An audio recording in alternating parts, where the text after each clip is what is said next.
Está un tránsito, secreción, absorción y un adecuado flujo sanguíneo.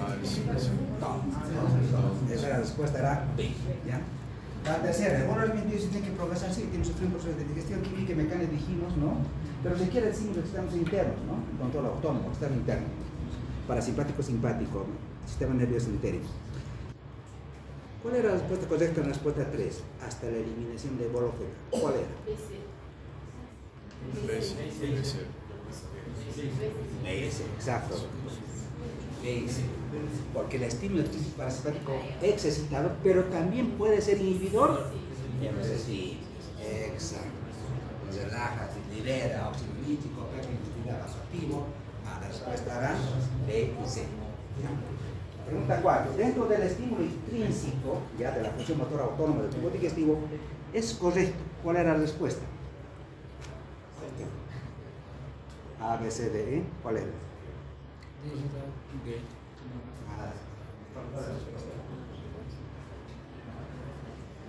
Dentro del estímulo intrínseco de la función motora autónoma del tubo digestivo es correcto. Suele estimularse por excitación, distensión de sustancias químicas, efectos glucosa o de función motora, pero el ministerio de ¿cuál es la respuesta? Acá se perso glucosa, no es glucosa nada, perso mientérico, cosa mientérico de músculo, se para la motilidad, no se para la secreción. La respuesta es A. ¿Ya? Se evita la habitación, la distensión, la respuesta es A. Vamos para la pregunta 5. Dice, en relación a la función motora del tubo digestivo es correcto, dice, ¿no? ¿Que el complejo motor migratorio inhibe ese factor de crecimiento bacterial durante 1 o 2 horas? Sí. Las células sobre intensidad de Caján son las células marcapasos que están en la presentación del cuerpo. ¿La respuesta era? Todos son correctos, ¿no? Además de que el movimiento es todo. La respuesta era D. Todos son correctos. La 6. En relación a la función secretora del tubo digestivo es correcto. Que las glándulas de libre grupo de bicarbonato, un pH de 8, 8.9. Que las glándulas pilóricas secretan gastrina y colesterolina, que las glándulas oxíticas gas secretan ácido clorhídrico, pepsina, factor físico y no. La respuesta es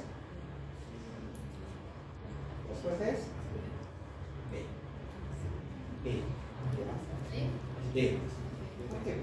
Pero que las glándulas no son las glándulas de ¿quién secreta bicarbonato con pH así alcalino? Las glándulas de Bruna, del duodeno, son las glándulas, no son las glándulas de Lecumbe, son las glándulas de Bruna.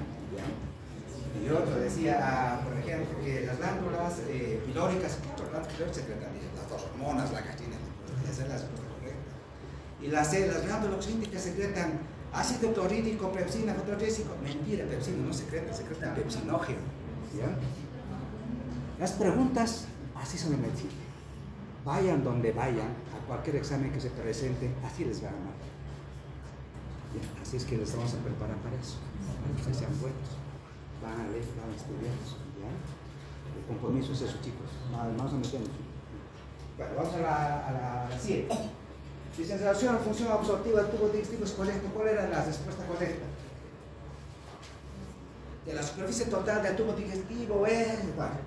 ¿El intestino delgado y grueso 250 metros cuadrados? Guaso. Acá es el grueso más, solo los intestinos delgados 250. Es grueso. Guaso. La otra dice, cuando los carbohidratos absorben como gastosa glucosa 80% y glucosa glucosa 80% y gastosa glucosa 20%. Si un peso de un paciente de 60 kilos de peso tiene una diuresis, esa es la correcta. Le dice, ¿cuánto es la diuresis? ¿Hora? Eso. Si saben eso, ya saben de medicina. Esta mañana en la visita les pasó a los recetas, ¿no? Doctor, paciente deshidratado con fallas renal, una creatina 1.3. Me tiene que controlar la diuresis. ¿Cuánto es la diuresis ahora, doctor? ¿Cómo va a controlar la diuresis si no sabe, doctor? Doctor, nada. Luego colocar la indicación, ¿no? Digo, si la diuresis es menor a 35 para un paciente de 70 kilos, 35 cc es menor, usted le haga una carga de 30 cc, 300 cc, desligue la carga. Entonces tengo que saber la diuresis ahora. ¿Cuánto es la normal? En este caso, la respuesta correcta era C. Listo, eso es lo que nos hizo en clase, eso es lo que ustedes saben. A mí me quedan cosas que quedan. Lo otro dice, bueno, cuando la relación flujo sanguíneo del tubo digestivo es correcto, ¿qué? ¿Que las expresiones plánicas y flujo sanguíneo del tubo digestivo? Sí, eso sí, pero que ese es el concepto. ¿Qué es la circulación esplánica? Es el flujo sanguíneo de todo el tubo digestivo, incluido el hígado, vaso. Ese es el concepto, ¿ya? Del flujo sanguíneo. Dice, cuando existe una alteración de flujo sanguíneo venoso portal, suele ser por cirrosis hepática, sí, hemos dicho hipertensión portal, es lo correcto. Está conformado por el tronco celíaco y sus ramas, sí, el tronco celíaco y sus ramas, más la termo superior. Todos son correctos. Todos son correctos. Vamos a la 9. En relación a los reflejos gastrointestinales, ¿es correcto qué? Los reflejos integrados a la por el control del peristaltismo. Los reflejos integrados control de la secreción intestinal. ¿Cuál es la respuesta? Nada, D. Todos son correctos. ¿Ya? Porque no se olviden que los reflejos están integrados a la pared, controla motilidad, controla secreción y está en el caso también. ¿Ya? La respuesta correcta eran todos. La D. La 10. En relación a los reflejos gastrointestinales es correcto. Dice que el reflejo gastrocólico va desde la pared del ganglio simpático, bueno, desde la pared a los ganglios simpáticos vertebrales. Va a los prevertebrales, no a los vertebrales. ¿Ya? El reflejo de la defecación va de su pared a los ganglios simpáticos, pero no, mentira, va a la medula espinal. La respuesta correcta era C, que los reflejos dolorosos van desde la pared a la médula espinal. ¿Quién se ha sacado 10? 5. Los tres promedios, los mejores promedios de estos exámenes parciales los voy a exhibir en el examen parcial. Así es que estudien. ¿Ya? A los tres mejores promedios los voy a exhibir en el examen parcial. Vamos, entonces, a anotar porque todo lo que se dice se pregunta. ¿Ya has subido algunos videos? No, es mi segunda clase. No, pero algún otro material. Pediatría y eso, nada más. ¿Ya subiste pediatría? Sí, ya está. Bueno, vamos a ver esta parte de céfalo, esta parte de la primera parte que es disfagia. Ya, esa es. Apenas salió. Esto me parece importante porque en la práctica lo primero que vamos a ver es lo primero. La parte que tenemos que analizar también porque eso es la parte del tubo digestivo que esta patología tiene relación con los pacientes que van a la consulta. ¿Ya? Disfagia. ¿Qué es disfagia? Si nosotros vemos en disfagia, por ejemplo, el síntoma sí. Nosotros recordamos nuestros conceptos de biología. Ay, caramba, ¿qué era síntoma? ¿Qué era síntoma?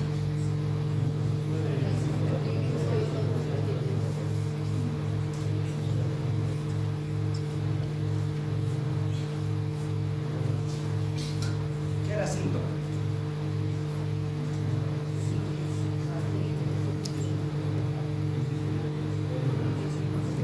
El síntoma es una manifestación subjetiva de una enfermedad. Entonces, el signo es una manifestación objetiva de enfermedad. ¿Ya? Se puede preguntar, ¿tiene que anotar todo? Si no sabe, ¿ya? No es lo mismo síntoma, no es lo mismo signo. Entonces, este es un síntoma, ¿ya? Un síntoma de alarma que motiva y amerita un estudio. Pero, ¿cuál es ese concepto? ¿Qué significa disfagia? ¿Será lo mismo que odinofagia? ¿Qué dicen? ¿Qué es odinofagia? Dolor. Este es el concepto que usa, no es lo mismo. Odino es dolor, dificultad, disfagia, dificultad, ¿ya? Dificultad, no es lo mismo. Vamos a ver.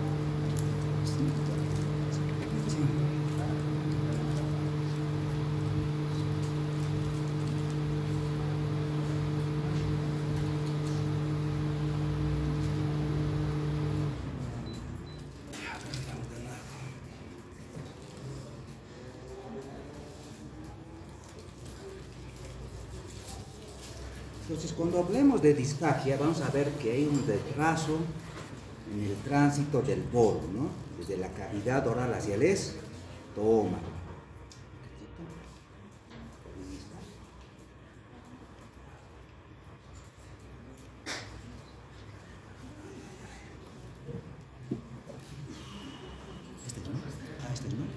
Es así que hay dificultad, hay una dificultad, el paciente tiene una dificultad. Le digo al paciente, ¿no? Porque tengo que preguntar, porque es algo que él me va a contestar, porque es una manifestación subjetiva de lo que él está padeciendo.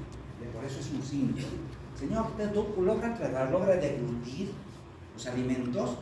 Para mí, doctor, otra cosa que tenga dolor, no logro hacer, o sea, no puede decir que el paciente tengo algo que se me atreve, que se me tira, ¿no? O algo que acá detrás de esto Siento que se me está. Tengo algo que como que me atoro, digamos, la parte acá del externar, donde tiene dificultad, no puedo deglutir. Entonces vamos a hablar de esa parte, ¿ya? Porque esa palabra tiene dificultad y facia es comer. Entonces va a haber un retraso en el tránsito del bolo. El bolo puede ser líquido o puede ser sólido. O sea, lo que deglutimos puede ser líquido o puede ser sólido. Es la primera aclaración. Por ahí hay disfagia para sólido, hay disfagia para líquido, porque no es lo mismo. Al principio el paciente, por ejemplo, puede tener un cáncer que está obstruyendo progresivamente la lumen del esófago. Al principio la disfagia va a ser para sólidos y después hasta para líquidos, no pasa nada. Entonces la dificultad es para sólidos, para líquidos. Vamos a ver, eso. El compromiso es orofaríngeo, el compromiso es esofágico. Pero para entender todo esto de la deglución, yo tengo que saber un poquito de esto para poder entender, porque la idea es entender, no es de memoria, no se trata de memoria, tengo que saber esto, ¿no? ¿Qué es la deglución? Es un paso de los alimentos desde la cavidad bucal hacia el estómago. Eso es deglución, ¿ya? Pero fisiológicamente a nosotros nos han enseñado, ¿no? ¿Cuántas fases tiene la deglución? Una fase oral, una fase faríngea, una fase esofágica. Acá lo que me interesa, porque para que ustedes entiendan etiología, por ejemplo, si el problema es acá, si el paciente tiene problemas en esta primera fase, oral o orofaringia, para patología pero orofaringia, si el problema está acá, ¿cuál es el problema o dónde está el problema? Entonces tenemos que ver qué pasa con la deglución. Pero en la primera parte, la primera fase, y en la primera parte de esta fase orofaringia de la deglución hay músculos que se encargan. Vamos a ver primero de formar el bolo, después de transferirlo a la faringe y después esto pueda pasar hasta el esófago. Pero miren, a mí me interesa la cantidad de músculos. Ustedes saben, también no vamos a repetir. ¿Cuántos músculos en total? 25 músculos. Esta deglución, miren, es de segundos. Si ustedes degluten, a ver, degluten la saliva. Segundos, son 2 segundos, máximo 8 segundos, hasta 10 segundos cuando es bolo sólido. Pero en este tiempo tan cortito, ¿ya? Hay una coordinación, ¿ya? Secuencial de actividades inhibidoras, excitadoras, que permitan que el bolo pueda pasar. Pero toda esta actividad motora tiene que ver con todos estos músculos que están primero en la parte superior, que tienen que ver con la masticación, ¿no? Ahí tenemos todos los músculos masticadores. La lengua también tiene músculos intrínsecos, los núcleos de la faringe, de la laringe, cantidad de músculos que participan. Estos 25 músculos, ya, obviamente que tienen un control, ¿qué? Un control central. Son músculos esqueléticos, somáticos, tienen control. Cualquier problema neurológico va a comprometer estos músculos, porque tienen un control voluntario.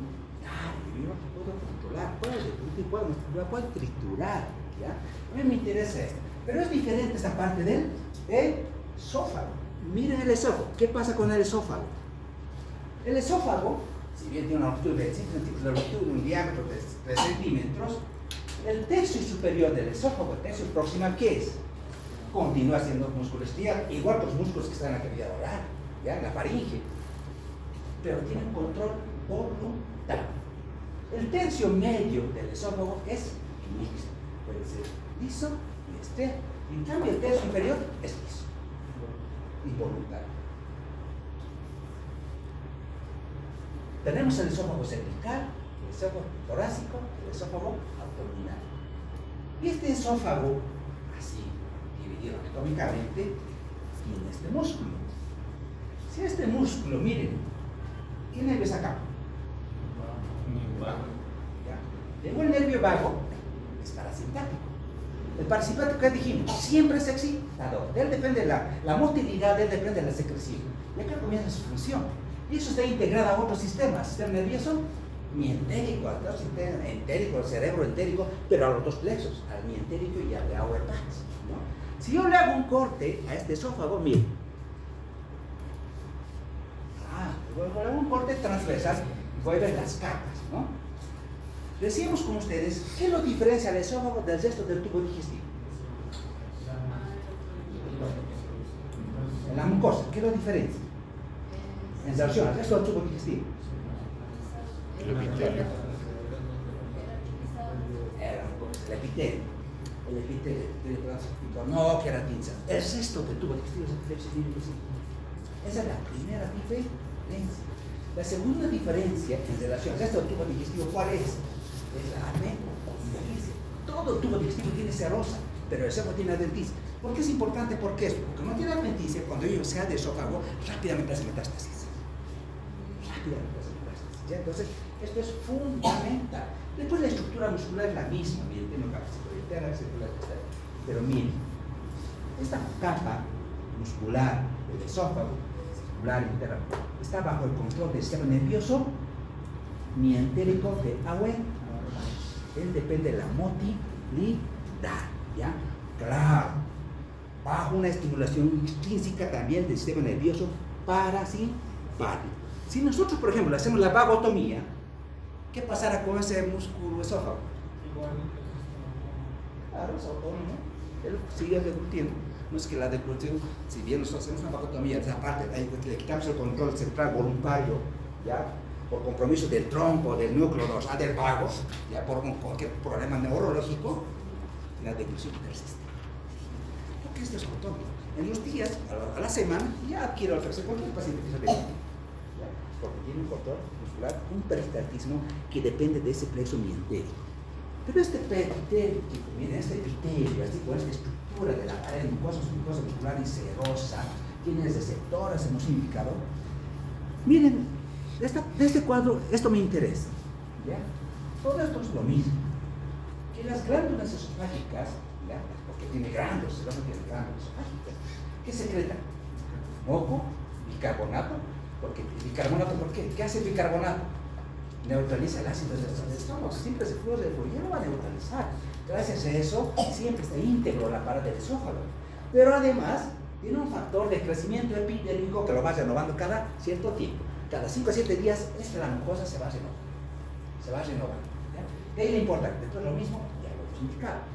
Miren, esta parte nerviosa me interesa. ¿Qué parte se parece a esta parte nerviosa? ¿Qué dice? Esto tienen que entender. Esto es el circuito interno, intrínseco de la pared. Esto controla la motilidad, la secreción, la absorción, el flujo sanguíneo local. Esto controla. Este control. No se olviden que a nivel de la mucosa, ¿qué tenemos? Receptores. Los mecanorreceptores que se estimulan con la distensión y los quimiorreceptores que se estimulan con el ácido. Por ejemplo, si el ácido refluye, ¿qué pasa con estas neuronas? Se estimulan, ¿no se olviden que el esófago hace clearance esofágico, hace limpieza del esófago. Pero si fluye ácido, estas motoras, estas neuronas sensitivas, o sea, se estimulan, los receptores sensitivos se estimulan y estas neuronas sensitivas llevan la información ¿dónde? Al plexo mientérico. Y el plexo mientérico tiene interneuronas que van a hacer conexión con una neurona motora. Y esta neurona motora, ¿dónde va a actuar? Sobre el músculo. ¿Y qué va a hacer? Peristalsis. Por lo tanto, va a otra vez hacer que ese líquido que hace fluido, otra vez, de eso se trata el clearance esofágico. Es la inervación. Pues esta inervación intrínseca controla todo, ya todo funcionamiento muscular, motor, de secreción, del flujo sanguíneo de la mucosa. ¿Ya? Pero vámonos ahora a lo que nos interesa. Solamente es recordar lo que ya ustedes saben, ¿no? De la parte de fisiología, un poquito de anatomía. Para yo entender disfagia tengo que ver esto. Esto es importante. ¿Ya? Lo decimos, por ejemplo, lo vamos a dividir para entender esto, las 3 fases en 2 fases. ¿Ya? Una fase orofaringia y una fase esofágica. El problema está en la fase orofaringia o el problema de la disfagia está en la fase esofágica. Pero tengo que entender cómo funciona normalmente. Miren, la fase orofaringia es voluntaria porque tiene un control con músculos que están bajo el control voluntario del sistema nervioso central, pero solamente lo que hace es transferir el bolo desde la cavidad oral hasta el esfínter esofágico superior. ¿Ya? Hasta el esfínter. Ok. La segunda fase, la fase esofágica, lo que hace es transferir el bolo alimenticio desde el esfínter esofágico superior hasta el estómago. ¿Ya? Va a transferir, por eso se llama progresión. Pero esto es involuntario. Esto es involuntario. ¿Ya? Pero miren, esta fase de transferencia, ¿cuánto dura? 1 o 2 segundos. Y la fase voluntaria dura 5 segundos. En total, 10 segundos. Miren, es en segundos. Si yo degluto, ¿no? Vamos a ver un ejercicio. Cuando nosotros empezamos a deglutir, ustedes tratan de deglutir la saliva. ¿Qué pasa con la deglución? ¿Qué pasa con la lengua? La lengua es la que desplaza, ¿no?, hacia arriba y hacia atrás el bolo alimento y la lengua, la función motora de la lengua lo va a empujar hacia atrás, ¿ya? Esta fase. Pero miren, esta primera fase formó el bolo alimenticio, ¿no? Con la trituración, los músculos directos de la saliva, formó el bolo alimenticio. Entonces yo tengo que transferir, por eso solamente va a transferir el bolo hasta la faringe, hasta el esfínter esofágico superior. Claro, esta parte tiene un control, hemos dicho, somático, voluntario, ¿ya? ¿Por qué es importante esto? El problema de mi paciente puede estar acá o puede estar acá. Si el problema está acá, yo voy a pensar en problemas de origen central, del sistema nervioso central, periférico muscular, inflamatorio. El problema es más muscular, degenerativo. Por eso los pacientes viejitos tienen salivación, se arrollan, no pueden deglutir. ¿Por qué? Porque a veces tienen demencia, senil, tienen secuelas de AVC, tienen un problema de origen central. El problema está acá arriba, ¿ya? Lo que nosotros vamos a tratar de estudiar es más el problema acá, abajo. Ya vamos a estudiar esta parte para poder entender. Bueno, entonces, comenzó la fase orofaringe. ¿Cuál es lo complejo? ¿Dónde está lo complejo de acá? No se olviden que estos 1 o 2 segundos, ¿no?, ¿qué va a pasar? ¿Qué pasa con la transferencia del bolo? 3 cosas, 4 cosas simultáneamente, ¿no? Miren, si ustedes degluten, ¿qué pasa cuando nosotros deglutimos? Si bien la lengua se va a la parte posterior, hacia atrás, ¿ven? La tráquea y la laringe sube hacia arriba. ¿Ven? Sube hacia arriba. ¿Qué pasa? ¿Por qué sube? Porque primero yo tengo que cerrar las cuanas para que no haya reflujo. Tengo que cerrar nasofaringe porque el alimento va a refluir hacia la nariz, ¿no? Tengo que cerrar la nasofaringe para dar blando. Sube, cierra la nasofaringe, pero al mismo tiempo, ¿qué pasa? Tengo que cerrar yo. Este movimiento de suspensión de la carga hacia arriba cierra la epiglotis, por lo tanto el alimento no va a progresar, va a cerrar la epiglotis y el alimento va a pasar directamente a la vía del esfínter. Pero al mismo tiempo se abre el esfínter esofágico superior y por segundo nosotros detenemos la respiración. En segundos se detiene la respiración. Cierro la nasofaringe, voy a cerrar la laringe y voy a abrir el esfínter esofágico superior. Y a partir de ahí comienza el peristaltismo, la parte superior, y se continúa con la fase esofágica, la parte muscular. Entonces, así funciona la deglución, así nosotros lo entendimos. La cosa es que el alimento llegue, pero miren, llega en segundos. Entonces, los músculos esqueléticos tienen un control voluntario. En cambio, el músculo liso, ese sí es involuntario. Además, tenemos un plexo nervioso. Y una vez que llega al esófago, ¿qué pasa? Ahí empieza el peristaltismo, eso, el primario y el secundario. Cuando el bolo es líquido, probablemente no necesitemos de un peristaltismo secundario, porque por gravedad el bolo líquido va a pasar, ¿no? Pero cuando el alimento, el bolo es sólido, yo necesito de un plexo del peristaltismo secundario. ¿Cómo pasa? Hemos dicho que en la mucosa hay mecanos receptores. La presencia del bolo acá va a estimular los mecanos receptores y este estímulo inmediatamente me activa mi sistema nervioso mientérico y comienza el peristaltismo. Y una vez que el alimento va progresando, el esfínter esofágico inferior se va relajando. Eso va a la fase de relajación receptiva del esfínter esofágico inferior. No se olviden que el esfínter esofágico está cerrado. Mantiene una contracción tónica. La presión con la que se contrae, ¿cuánto es? De 10 a 30 milímetros de mercurio. Es la fuerza de cierre del esfínter. Es una válvula. Normalmente está cerrado. Pero este se relaja. Decíamos que el parasimpático hacía, contraía y se relajaba el esfínter esofágico inferior. casi se que liberaba óxido nítrico, vamos el agua, el alimento ingresa. Porque yo para simpático mi función digestiva, tengo que hacer que el alimento llegue. Lo voy a mover y voy a sacar a mis epítetos. Tiene que progresar mi alimento, ¿no? Para poder seguir siendo digerido. Bueno, pero en general, esta actividad motora, chicos, requiere fuerza. No es que hay una fuerza de contracción del músculo esofágico. Y eso vamos a ver cuáles son los trastornos motores que hacen que este colon no progrese. Hay trastornos motores que dificultan la progresión del colon.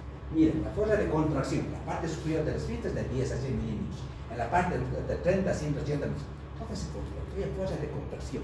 Pues esta fuerza de contracción lo va a ver en milímetros de mercurio. Ya vamos a hablar de la manometría. ¿Ya? Vamos a ver de la manometría. Bueno, así es como sucede. Vamos a lo que nos interesa. Bueno, entonces ahora ya sabiendo eso, esa introducción, voy a fácilmente entender toda la patología, ¿no?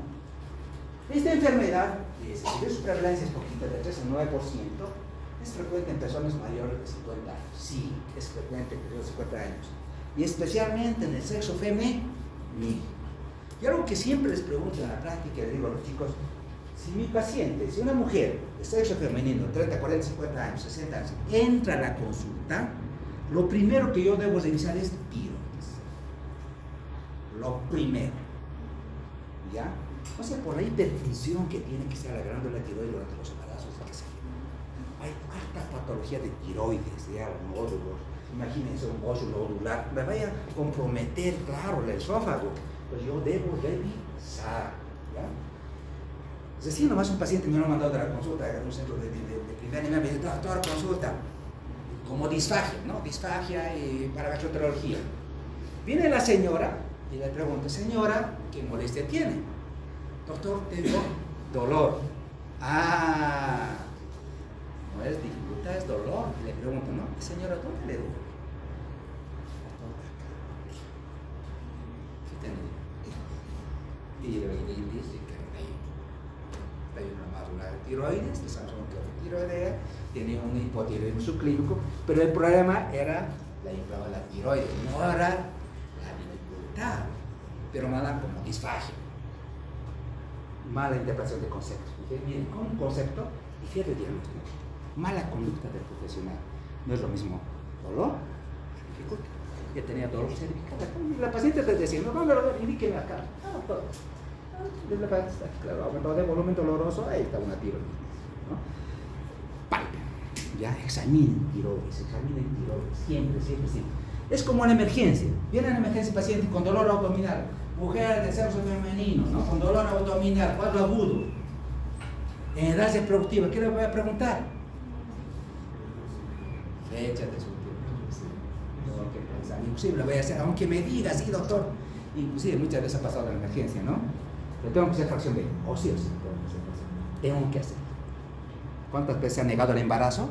Cuando era un abdomen agudo ginecológico, ¿no? Pero yo tengo que hacerla. Siempre, ¿cuántas veces han mentido? Los jovencitos, ¿no? Siempre, doctor, no, mentira, que delante de la mamá. Cuando hacemos ecografía, hay un hemoperitoneo. Hacemos una fotosíntesis, hacemos del fondo de saco, sangre, nada. Fracción beta positivo, nada, quirófano, ¿no? Sí. Entonces hay cosas que no podemos obviar, hay cosas que las tenemos que hacer. Y en esta parte de disfagia, chicos, siempre acostúmbrense a examinar tiroides. Y una cosa que decíamos en la práctica con los compañeros, frecuencia cardíaca en reposo, taquicardia en reposo es igual a hipertiroidismo. Taquicardia en reposo igual a hipotiroidismo. Estamos en ya hecho el diagnóstico, ¿no? Taquicardia en reposo ya he hecho el diagnóstico, flaquecido, ansioso, ya he hecho el diagnóstico, ¿no? Bueno, entonces vamos a ver esta parte. Seguimos avanzando. Entonces la clasificación, ¿cómo se clasifica? La orofaringia, de transición o inicial o alta, claro, es arriba, está pasando, o el problema es abajo, ¿no? Una disfagia esofágica de progresión oral. ¿Ya? Y estas son las pruebas de causa. Este tiene que ver con alteraciones neuromusculares, más que todo musculares y nerviosas de origen perocentral. Este tiene que ver con orgánicas funcionales. Hay algo que da compromete. ¿Ya? Hay algo que da compromete. Pero si hace la clasificación, entonces empezamos a ver. Si mi paciente tiene dificultad, ¿cuáles son las principales causas, por ejemplo, que tienen que ver con la disfagia orofaringea? Ahora es fácil, ¿no? Si ya sé cómo funciona, si ya sé quién controla. El principal problema tiene que ver con el compromiso del sistema nervioso central, secuelas de Alzheimer, tumores, ¿por qué decir? ¿No? Origen central, implantes, Parkinson, esclerosis, o raras veces el sistema nervioso periférico, de una poliomielitis, una miastenia gravis, una polimiositis, raras veces, pero la principal causa de disfagia orofaringea, chicos, tiene que ver con el compromiso del sistema nervioso, tiene que ver con los accidentes cerebrovasculares, secuelas. Pacientes a veces secundarios, ¿no? Pero puede haber alteraciones estructurales, ¿ya? De todas estas, ahora la más frecuente, ¿ya? Los divertículos de Schenker. Y en la mujer también los cosas, pero el divertículo. Vamos a ver, por ejemplo, después de otra causa, ¿no? A mí te lo vas a importar. Schenker, óseo de las mujeres, ojo, términos de Schenker. Esas son las cosas más frecuentes. No vamos a ahondar mucho en esto porque esto lo manejan mucho los otorrinos, ¿no? Esa parte superior lo manejan ellos. Pero miren, el paciente a veces viene con esto, con este famoso divertículo de Schenker. El divertículo siempre se pregunta en examen, ¿no? Siempre dicen, es un falso divertículo, sí, porque solo tiene mucosa. Pero ¿dónde está? En el triángulo, en el área de aquí, ahí, doctor. ¿Dónde está ese triángulo? Entre el músculo constrictor inferior de la laringe y el cricofaringe. Ahí es una zona lépida, donde hace protrusión esta parte de la mucosa del esófago. Entonces, estos mucosas son mucosas. Esto es el divertículo de Schenker. Entonces, para hacer esto, ¿y el paciente qué tiene? El paciente va a tener disfagia, regurgita, pero principalmente tiene halitosis. Muchos pacientes viejitos dicen, doctor, tengo mal aliento. Dije, pero tengo que pensar en divertículo de Schenker. Tengo que saber que puede ser una probable causa, ¿no? Puede tener obviamente caries y otras cosas que son totalmente frecuentes. Pero una cosa que yo debo pensar siempre es un divertículo de Schenker. Si mi paciente tiene adulto mayor con disfagia y halitosis en este divertículo de Schenker. Otra causa que también puede ser que está obstruyendo la parte del tránsito, la parte superior, tiene que ver con el síndrome de Kluter-Bucy. Esto ya es raro, ¿no? No se ve mucho, ¿no? Mujer adulta con anemia, ferropenia y glositis, a veces forman unas pseudomembranitas que dificultan el tránsito acá en la parte superior. Pero ya no se ve con mucha frecuencia, ¿no? Pero esto es lo más frecuente. Este es el flujograma, por ejemplo, de cómo manejan los otorrinos estos pacientes, que tiene que ver con la disfagia orofaringea. Se hace el examen, como todo paciente, la historia clínica, el examen físico, hay que ver su problema motor, oral y la prueba de digestión, ¿no? Hace una evaluación instrumental. Lo más importante para ver trastornos de la deglución, hace una videodeglución, ya con la fluoroscopia para ver cómo se produce la deglución normal. O si no, van a hacer la nasolaringoscopia. Si es un problema muscular, puede ser manometría, va a ser, pero si es un problema central, lo haremos una tomografía celular. No nos vamos a meter mucho en eso porque esto es más para otorrinolaringología.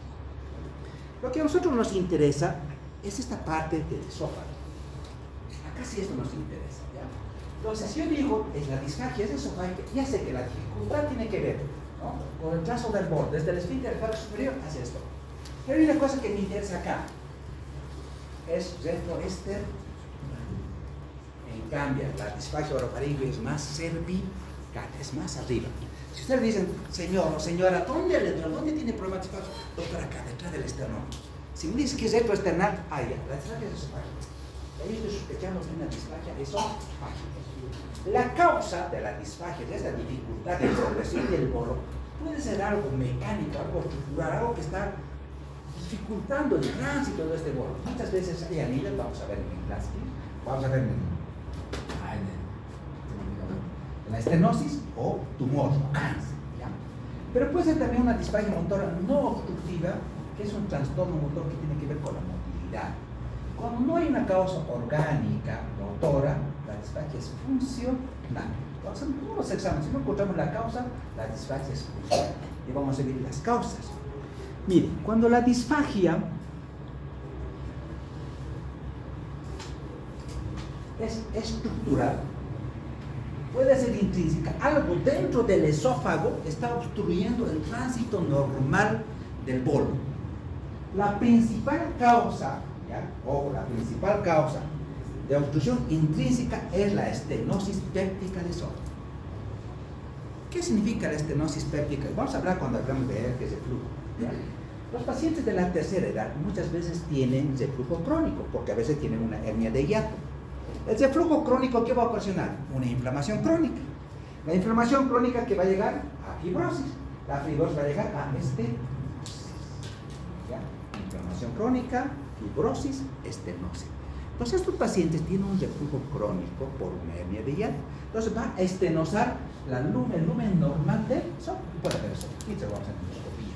Entonces la principal causa que todos vemos, estenosis péptica de esófago, por reflujo crónico, ¿ya? Drástico, eso. La segunda causa, esto está siendo frecuente en las esofagitis eosinofílicas, ¿ya? En los pacientes jóvenes, la principal causa de disfagia es la esofagitis eosinofílica. Estos son los anillos de Chasky que se llaman, ¿ya? Los anillos de Chasky. ¿Por qué los estoy dando? Porque, miren, cuando yo vaya a hacer la práctica estos días, les van a preguntar todo eso a ustedes. A los gastroenterólogos les gusta preguntar todo eso, ¿no? Ustedes ya lo tienen todo. Además lo vas a escoger para la próxima clase, pero ya lo van a tener bien dominadito, ¿no? Entonces, la principal causa de disfagia esofágica, ¿ya? En jóvenes es la esofagitis eosinofílica. Porque este proceso inflamatorio alérgico, porque es una alergia a los alimentos o al aire ambiente, cada vez es más frecuente en los niños y en los jóvenes y producen estos anillos. O en pacientes jóvenes, en pacientes adultos la estenosis. Claro, en pacientes mayores, cáncer de esófago. Ya próxima lista, vamos a ver cáncer de esófago. Entonces hay algo que dentro del lumen está obstruyendo el tránsito normal. Entonces esto es una alteración estructural pero intrínseca dentro del lumen. Pero puede haber causas extrínsecas que le estén comprimiendo al esófago, ¿okay? Desde compromisos vasculares o tumores del mediastino, ¿no? O post-lubricatura. Pero por ejemplo, la esofagitis o la disfagia lusoria. Esto les preguntan, no sé por qué razón, siempre les pregunto en todos los exámenes, ¿ya? ¿Qué es la disfagia lusoria? Es este gráfico que estoy colocando. Mañana se va a preguntar, ¿qué es disfagia lusoria? Solo el concepto, porque es una rara causa de disfagia, ¿ya? Miren, es una alteración vascular del origen de la arteria subclavia derecha. La arteria subclavia derecha normalmente tiene que nacer en el lado izquierdo del caído de la aorta, pero está naciendo en el lado derecho de la aorta, ¿ya? Al nacer en el lado derecho de la aorta, ¿qué pasa?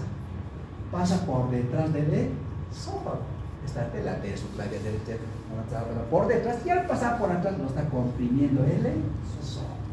Eso se llama disfagia lusoria, es una alteración vascular congénita del origen de la arteria subclavia derecha. Nada más, chicos, ¿ya? Porque esto te van a preguntar, ¿por qué es disfagia lusoria? Ve que sabes que tú ya sabes. Que solamente es el origen de la arteria subclavia que están haciendo y comprime por detrás el esófago. Y vamos a hablar cuando hablemos otra causa, por ejemplo, de disfagia, es las hernias de hiato.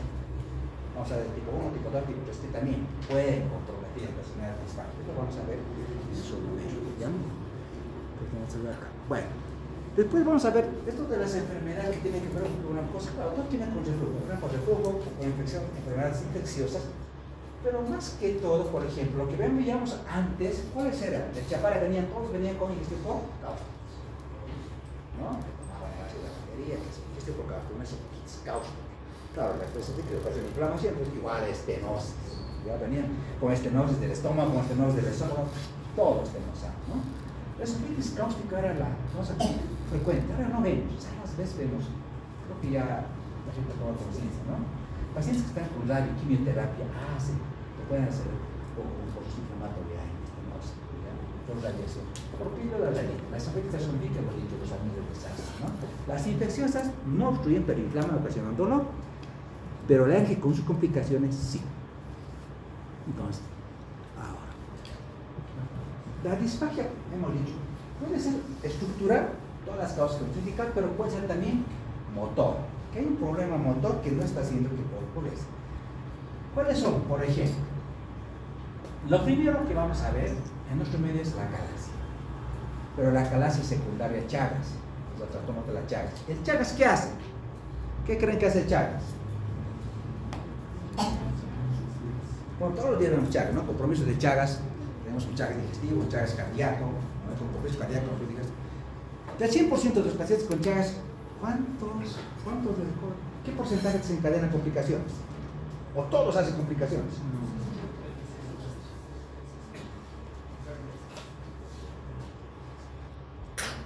El 60% no las hace. El 40% las hace. Puede ser cardíaco o puede ser digestivo. ¿Ya? El colon, el esófago, el esófago tiene que ver con la calasia. ¿Ya? ¿Qué es lo que ocasiona en Chagas? Ocasiona una denervación del plexo mientérico. Si lo va a denervar, lo va a matar, si ustedes quieren, dañar, ya ese plexo circulatorio, al plexo mientérico, ¿qué pasa con ese plexo? Pierde la motilidad, por eso es que no se contrae, tenemos los megaesófagos y tenemos los megacolons, porque ha perdido la motilidad, cada vez se va distendiendo más, ¿no? ¿Por qué? Y además ese proceso inflamatorio persiste. Tú lo operas, le sacas la parte del... y otra vez recidiva, y otra vez recidiva, ¿no? Pues persiste, porque por la denervación del sistema nervioso entérico. Así como hay megacolon aquí arriba hay megaesófago. Se cierra el esfínter esofágico inferior, ¿ya? Y el esófago se llena. Eso es atrás. Secundaria de Chagas en nuestro medio es frecuente. Puede ser primario y secundario, pero para nosotros lo secundario. Lo primario es muy raro, ¿no? Vamos a ver cuando hablamos de trastornos motores. Pues es todo un capítulo que vamos a hablar aquí. Vamos a hablar de motilidad, de las palmas fálicos, hipercontráctil. Pero enfermedades, por ejemplo, como una esclerodermia, que compromete la mucosa, mire, es como un polígono. Claro, tiene toda. La mucosa se pierde, se esclerosa, ¿no? Entonces la esclerodermia también es una causa de disfagia, ¿no? Si yo tengo un paciente, ¿cómo yo lo podría manejar, doctor? Vamos a ver este flujograma de manejo, ¿ya? Vamos a ver mi historia, un examen y los estudios de diagnóstico me van a permitir hacer diagnóstico de disfagia y analizar con. Porque miren, todos los estudios que lo hagan, puedo identificar si es lesión estructural o lesión estructural. Si hay lesión estructural, puede ser el cáncer, o sea, haré tratamiento para el cáncer. Si hay una lesión estructural de una esofígica eosinofílica, haré tratamiento para esa esofígica eosinofílica. Entonces depende de qué es lo que está haciendo, ¿no? Si hay una estenosis, entonces haré dilatación del esófago. Pues depende si hay alteración estructural o si no hay alteración estructural, pues tendremos que buscar. Con estos estudios morfológicos, primeramente con endoscopía y esofagograma. Pero cuando viene a la consulta, ¿qué es lo que primero hacemos? Historia clínica. Bien, historia clínica, ¿no? Tipo de ejecución, si la disfagia es progresiva o es intermitente para sólidos, líquidos. Vamos a ver cómo diferenciamos enseguida. Y el examen físico es importante, ¿no? Si yo veo a un paciente enflaquecido, entra en una disfagia estructural, porque está oprimiendo el lumen. ¿Por qué? Porque ese alimento no está llegando al estómago, no llega al intestino, no está absorbiendo. ¿No? El paciente, pero doctor, estoy enflaquecido, no puedo. Tiene un paciente de tercera edad enflaquecido, tiene una calasia. Pero como está tan cerrado el esófago, ¿qué pasa con los alimentos? Plaza, como los que habla volvía, él cada vez no comía porque tiene miedo a comer, ¿no? Citofobia, tiene miedo a comer, no come porque cada que come se siente más molestias y pierde peso. Tú vas a ver un paciente enflaquecido. Si ves un paciente enflaquecido con disfagia, hay una lesión, o es cáncer, o es acalasia, o es algo maligno, o es una estenosis ya bien comprometida. Pero hay una alteración estructural. Pero si tiene anemia, cáncer, adenopatia es cáncer, enflaquecido, cáncer, anemia, cáncer. Pero vamos a ver cómo podemos hacerlo paso a paso. El primer paso para el manejo tengo que hacer esto. Yo tengo que saber estos conceptos bien definidos. No debo confundir la disfagia con odinofagia o con globus. ¿No? ¿Qué es el globus? ¿Qué es el globo faríngeo? Esa sensación que tienen los pacientes cuando están, por ejemplo, ¿no? Cuando un paciente tiene por desgracia un fallecimiento, una persona no tiene un nudo acá en la garganta, siento algo que se me atorra, ¿no? Globus,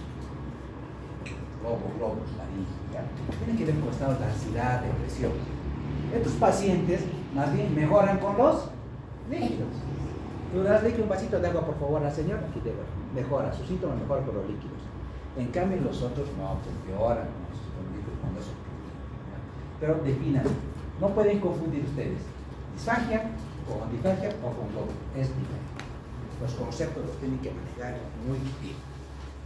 El segundo paso que yo debo hacer es, ¿la disfagia de mi paciente es proximal o es distal? o es de inicio o es tardío, ¿no? Entonces, ¿qué síntomas? Por ejemplo, si el paciente tiene una disfagia alta, orofaringia, clínicamente, ¿qué podría tener mi paciente?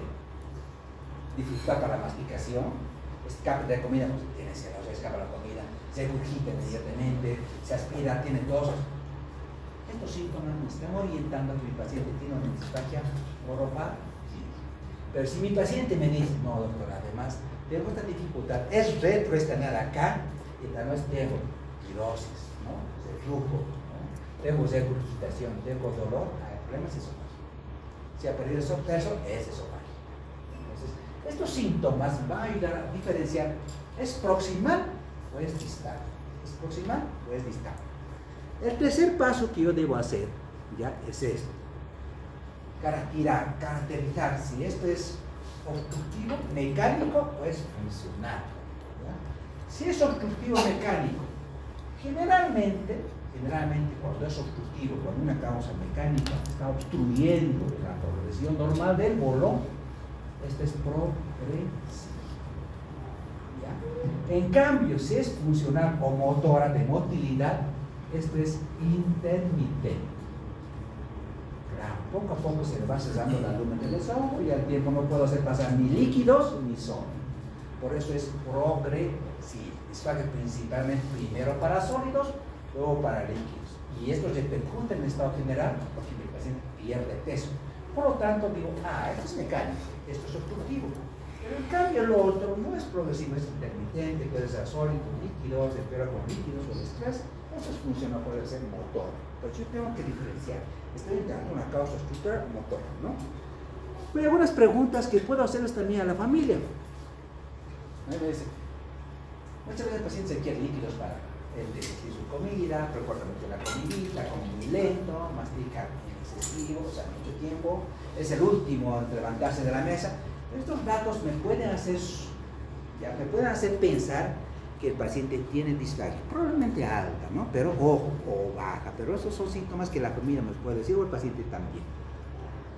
Pero una pregunta que acá es importante, ahí se me dio colocado en rojo. ¿Por qué es importante esa pregunta? Está en rojo. Si algo de esta clase se van a ir sabiendo, algo es esta primera.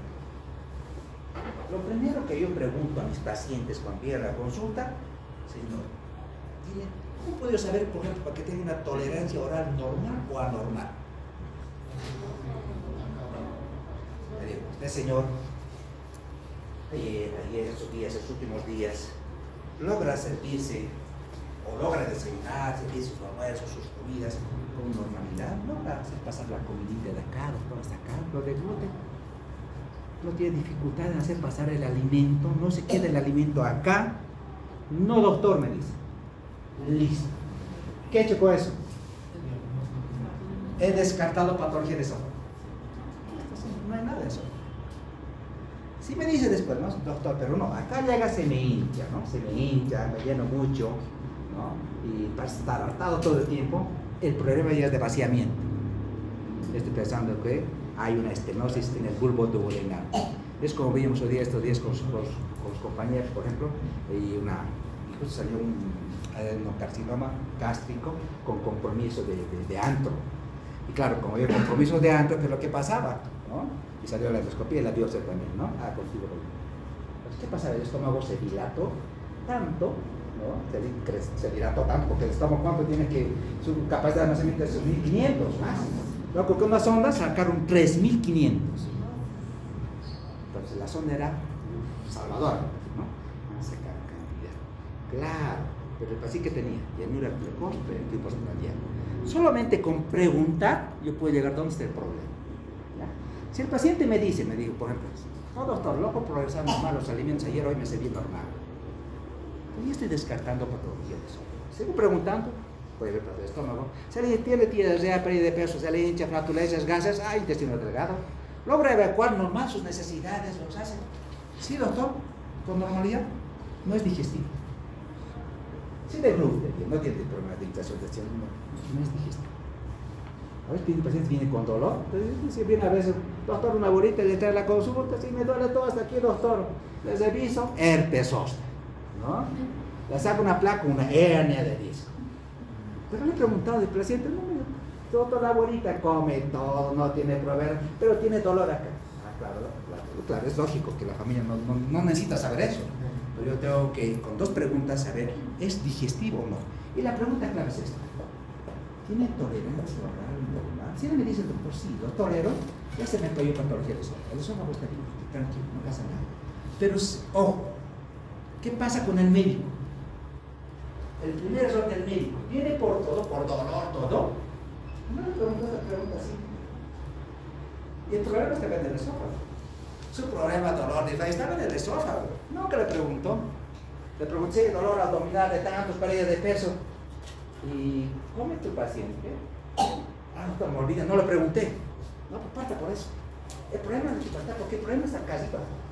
Todo puede ser secundario, pero esta pregunta es tolerancia. Y en la evolución del paciente con patología digestiva, siempre debo colocar, ¿no? El paciente del interno evoluciona, usted, doctora, tiene que colocar. Por ejemplo, si está con dieta, ¿a usted le interesa, doctora, si el paciente come o no come? Usted, doctor, está digestivo y no me dice, está con dieta su paciente. Quiero saber si mi paciente toleró su alimentación, no la toleró. Si me dice, no, doctor, tiene intolerancia, lo vomitó, lo devolvió, nada, pues busca la causa. Si me dice, doctor, te lo hago normal, sin dificultad, no tuvo nada, no tuvo vómitos, ah, perfecto, tiene otro, está progresando bien. Busca paciente postoperado, pues paciente todo, ¿no? Pero la dieta es fundamental y esta pregunta es clara. Me digo, tolerancia oral normal, doctor. Tránsito intestinal. Claro, usted tiene que colocar todos los días, elimina gases y ese sí, pues porque es digestivo. Porque tiene dolor e hinchazón, doctor, está 5 días que la paciente no hace necesidades, no hace baño. El acetato estaba impactado. Claro, porque usted nunca le preguntó. Usted no colocó en la evolución. Todo sea no, todo sea no, ¿ya? Entonces esta pregunta es clave, chicos. Tolerancia oral normal. Si ustedes preguntan, ya parte del tubo digestivo se enseña. Bueno, entonces acá hay muchas escalas, por ejemplo, para ver esto, ¿no? Para ver especialmente la calasia, porque esta es la calasia la que obstruye en otros lugares, ¿no? En nuestros medios cáncer, ¿no? Cáncer, ¿no? Entonces esas preguntas, ¿vale? Periopeso, tiene disfagia, dolor torácico retroesternal, si tiene dolor torácico regurgita, disfagia, pérdida, entonces esa calasia hay que ser endoscopia, ¿no? Pues hay escalas, ¿no? Cada vez las escalas están cayendo, ¿no? Más es el paciente, porque cada paciente, chicos, es diferente, ¿ya? Esta mañana le llamé la atención al residente, me dice, doctor, tengo un paciente con pancreatitis en la emergencia, por favor, venga, que véamelo. Muy bien, ¿cuánto de líquido le vas a dar? Doctor, me ha dicho que le dé 3.000. ¿Cómo que 3.000? ¿Y cómo le está dando? ¿De memoria? No, porque no puede ser de memoria, nada es de memoria. Todo es del paciente, todo es deficiente. Lo ha examinado, lo ha visto la glucosa, usted está dilatada, ¿cómo está la glucosa? La presión. Vea su hemograma. ¿Cuánto tiene el hemograma? Tenía 56% de hematocrito.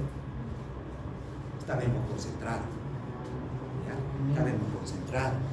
Entonces, tiene que darle líquidos, pero tiene que ver, a cada paciente es diferente, no todos es por igual, ¿no? ¿Qué edad tiene su paciente? Entonces, mi paciente tiene 40 años, ah, está bien. ¿Cuánta es la cantidad de líquido que le va a dar? ¿Cuánta es la cantidad, doctor? ¿Cuánto tendría que dar? ¿Cuántos kilos pesó? Ajá. ¿Cuántos kilos pesó? 40 kilos. Pues 40 años pesa 70. ¿Cuánto de líquido? 40 años tiene 70. Pesa 70. ¿Cuánto de líquido le da? ¿Cuánto le va a dar? 35, 60. Cerca. 35, 60 kilogramos peso día. Hay una fórmula que yo manejo, ¿no? Si el paciente, anótense, ya es práctico, no se lo dice mucho, para tratar de sacar, no debería hacerlo, sacar, pues, uno tiene que investigar, tiene que leer, ¿no? Pero ¿cómo sabe, doctor? Lea y va, ¿no? Pero a ustedes les voy a decir, ¿no? Porque ustedes son mis alumnos, yo tengo que decirles. Si el paciente, depende, si pesa, menos de 60, si pesa menos de 60, no, si tiene menos de 60 años, perdón, si tiene menos de 60 años, sus requerimientos de líquido es de 20 a 25, no, de 35, 60, ¿por qué hablo de 35, 66 kilogramos peso día? 35, 66 kilogramos peso. Si pesa, si tiene una edad menos de 60, si tiene una edad mayor a 60 años, sus requerimientos de líquido es 25, 66 kilogramos peso día. Algunos manejan de 20 a 25, de 35 a 40. Vamos a pelear por 5, para que ustedes se acuerden. 25, 35. Listo, ya saben. ¿Ya? Por ejemplo, si ese paciente pesa 70, ¿cuántos líquidos vas a dar? ¿Cuánto vas a dar? Claro, multiplica, a ver, ¿cuánto va a dar? El paciente pesa 70 kilos, pero si el paciente se da 40 años, 70 kilos. 70 multiplica por 35, ¿cuánto es la cantidad de líquidos? 70 por 35. Eso es lo mínimo que debía dar. Pero eso es su requerimiento de líquido. Pero a eso tengo que ponerle las pérdidas. Si ha tenido vómito, si tiene diarrea, si tiene hilo, si tiene cortisol, si está taquicardia, que estemos concentrados. Tengo que analizar todo. Pero eso lo voy a analizar junto a la cabecera de mi paciente. No es una fórmula para todos. Pero tengo que saber lo que es su requerimiento diario. ¿Ya? Vamos, entonces lo primero que vamos a hacer es estudios de diagnóstico paciente con disfagia. ¿Ya? Lo primero que le hago es a mi paciente es radiografía. No dicen las guías, no dice radiografía, porque exactamente se van para allá. Pero la radiografía me servirá. Sí. Miren, esto es una radiografía, evidentemente no más. Pero ¿por qué en la radiografía?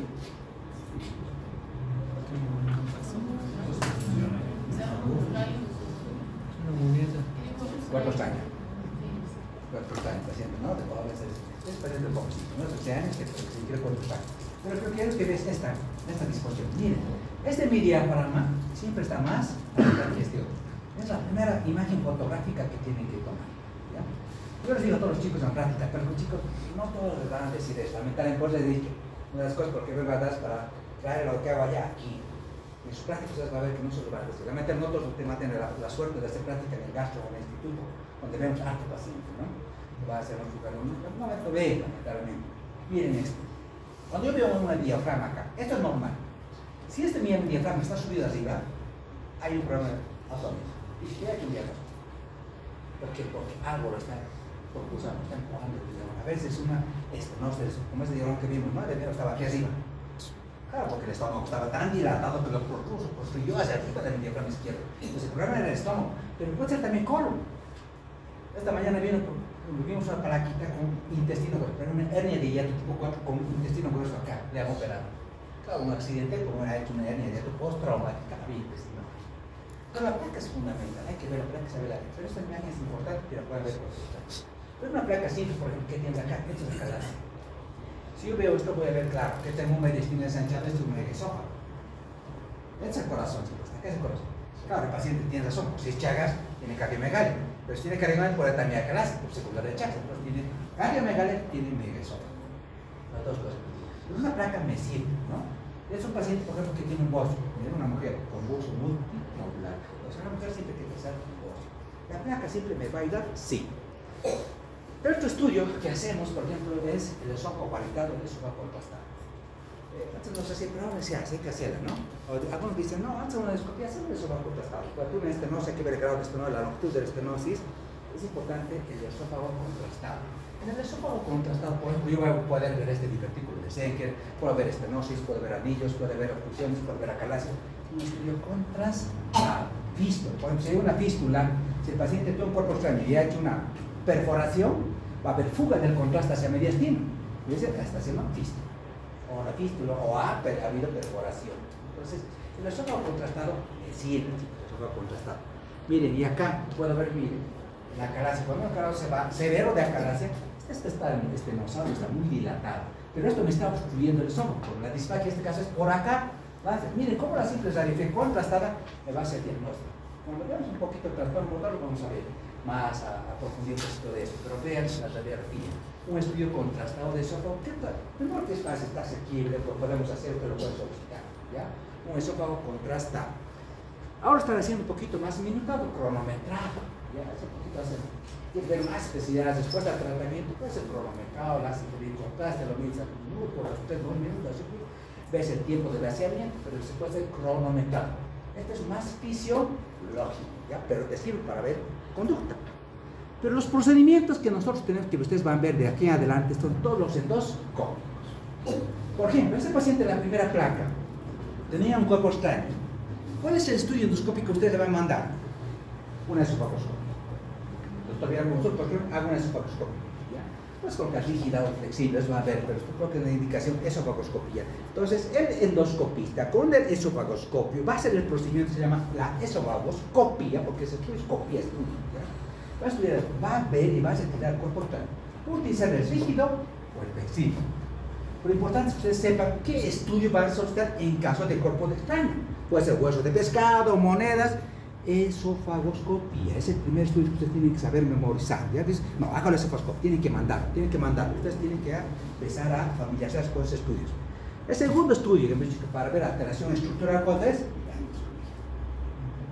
Tengo que hacer endoscopia, tengo que mirar por dentro la mucosa, qué alteraciones hay. Entonces tengo la endoscopia, el endoscopio. Otra cosa es el equipo y otra cosa es el procedimiento. Puede ser una endoscopia digestiva alta o una endoscopia digestiva baja, pues colonoscopia, ¿no? Pero el equipo se llama el endoscopio. Con la torre de endoscopia, el paciente con anestesia, miren, anestesiado empieza a ver dónde está el esófago, hasta esto. La endoscopia llega hasta la segunda porción del duodeno, o solo hasta la segunda porción del duodeno, el endoscopio. Pues una vez que el paciente está anestesiado, el endoscopista empieza a ver, ¿no? Y empieza a utilizar todos los mandos, los mandos que vienen de control, viene la parte distal del endoscopio, tiene el canal de trabajo, la red inicial, tiene una cámara, líquido, aire, pues todas estas son partecitas del endoscopio. O si las preguntaran, por si acaso se las estoy dejando acá, ¿ya? Porque a veces en la práctica se pueden preguntar, a ver, ¿cuántas partes? Ya por lo menos ya la van a saber.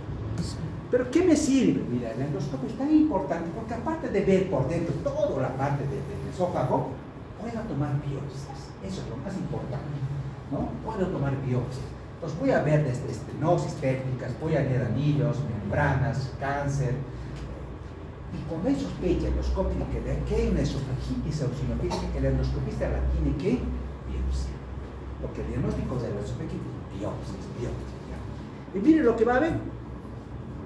Esofagitis erosiva, estenosis péptica sobre el esófago, puede haber un esófago de base, puede haber una adenocarcinoma. Estas causas intraluminales que me están ocasionando estenosis, ¿no? Y si el endoscopista ve esto, esto es lo más frecuente en los jóvenes, la esofagitis eosinofílica. Miren cómo la mucosa va cambiando, va edema con surco longitudinal, va a tener fibras agresivos, depende del tiempo hasta la formación de esta pseudomembrana. Se dice un estroco traquealizado. ¿Ya? Esto es la esofagitis eosinofílica. Y el diagnóstico de esto es por biopsia. La presencia de 15 opciones por campo hace el diagnóstico. El diagnóstico es histológico, pero la sospecha es diagnóstica. Y el endoscopista la va a biopsiar. Pues una causa de disfagia frecuente en jóvenes es la esofagitis eosinofílica. ¿No? Porque obviamente solamente hablar de esofagitis podemos hablar toda una clase, ¿no? Solo que ustedes sepan que una causa frecuente es esta, ¿ya? Después de esto, esas son las causas estructurales. Pues podemos tener trastornos funcionales o motores, ¿no? Entonces, para ver trastornos funcionales o motores, tengo que ver la motilidad, ¿ya? La motilidad del esófago, la peristalsis esofágica y la relajación, ¿no?, del esfínter esofágico interior. Entonces, para ver motilidad, voy a utilizar este examen. Se llama la manometría, la manometría de alta resolución. Vamos a ver, ¿no? Para ver trastornos motores. Miren, esta manometría de alta resolución, ¿qué dice mano? Presión, ¿no? Presión, metría, medir. Voy a ver la presión de contracción, la fuerza de contracción, ¿ya?, del esófago. Pero no voy a hacer a través de este sistema, de un nuevo software, ¿no?, con la torre de software incorporado. Miren, esto así se ve normalmente en este software, la motilidad esofágica. Vamos a ver en escala de colores la actividad motor. Mientras más rojo, más motilidad. Y si no hay rojo, no hay motilidad. Mira, así se puede repetir el esófago superior, el cuerpo del esófago, el esófago superior. Vamos a utilizar un sensor de presión, son las hojitas con sensor de presión. Tienen 36 sensores de presión, le vamos a introducir al pacientito y las imágenes las vamos a obtener de ese software. Entonces, va a medir la manometría, actividad contráctil del esófago y de sus esfínteres. Pero ojo, eso es relacionado con la deglución, porque lo voy a dar a deglutir al paciente. Miren.